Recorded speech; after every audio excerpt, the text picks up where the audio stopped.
Hello guys, welcome to my channel Code and Learn. So in this video we will learn how to print Fibonacci series in Java. Now what is a Fibonacci series? A Fibonacci series goes like this, where the consecutive elements or the second element is the sum of the last two elements. That means in this case, as you can see, 0, 1, 1, 2, 3, 5. The series goes on like this. Now in this here, the third one is actually the sum of the first two digits 0 and 1. Similarly, 2 is equal to 1 plus 1 and 3 is equals to 1 plus 2, so on. So this is a Fibonacci series. So in this series, the first and second value will be provided. Okay, that means 0 and 1 should be inputted by the user, and the third element onwards will be calculated in using a loop. Okay, here the value of A is 0 and B is 1. That means A is initialized to 0 and B is initialized to 1. Now we'll take another temporary variable C that will be counted as a accumulator or counter. Okay, that will be used for the third variable, that will be the sum of the previous two variables.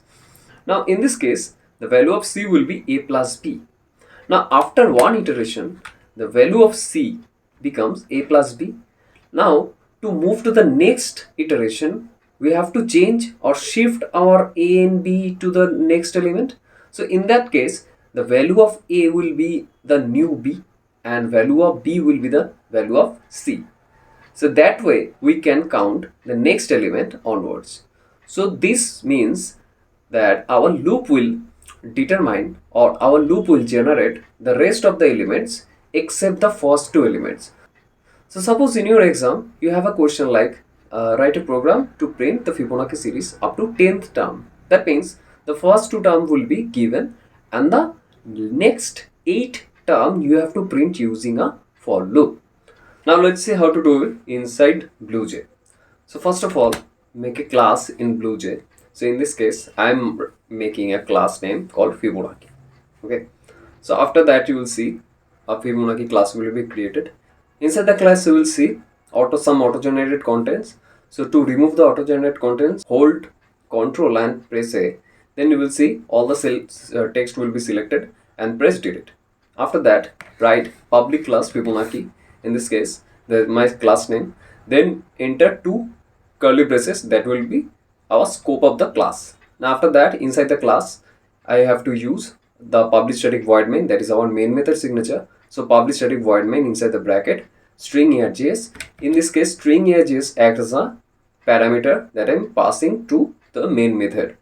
That means all the arguments that are written inside the main method, that will be put in the bundle of args array and put and passed into the main method. Okay, so what is array, what is method, what is parameter, you don't have to worry about now. So for now, I'm making a variable.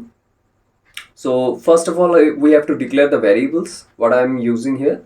So here I'm writing variable declaration, so that is a comment. So in Java, whatever you want to write as a comment, put two double slashes before it to make it as a comment.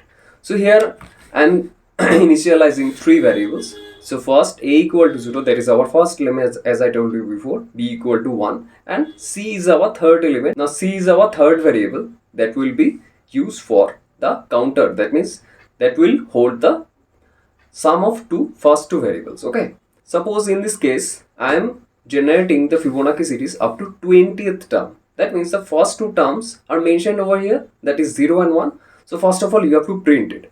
So here I am printing like system.out.print inside the bracket a plus will act as a concatenator, that means that will add two variables together. Okay, so after that you have to put two double quotes, and inside the double quote you have to use a space, that will be a space between two elements, because if you don't use the space, all the elements will be congested or all the element will be adjacent. That is what we don't want. Okay, so here I am generating. So that means to generate 20th term, the first two terms are also mentioned over here, that is 0 and 1. So that means we have to print the rest 18th term.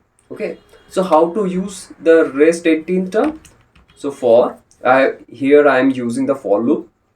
So first of all, for, then int I equal to 3. That means the first two are declared already. So I is starting from 3.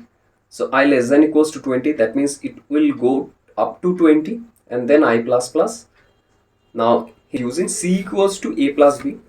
So every time the for loop is rotating, it will first of all declare what is A and what is B and then put the sum into the C. And what you have to do? Just print the sum. That is the C. So system.out.print, not println again, for printing in the same line, C plus a space. Okay.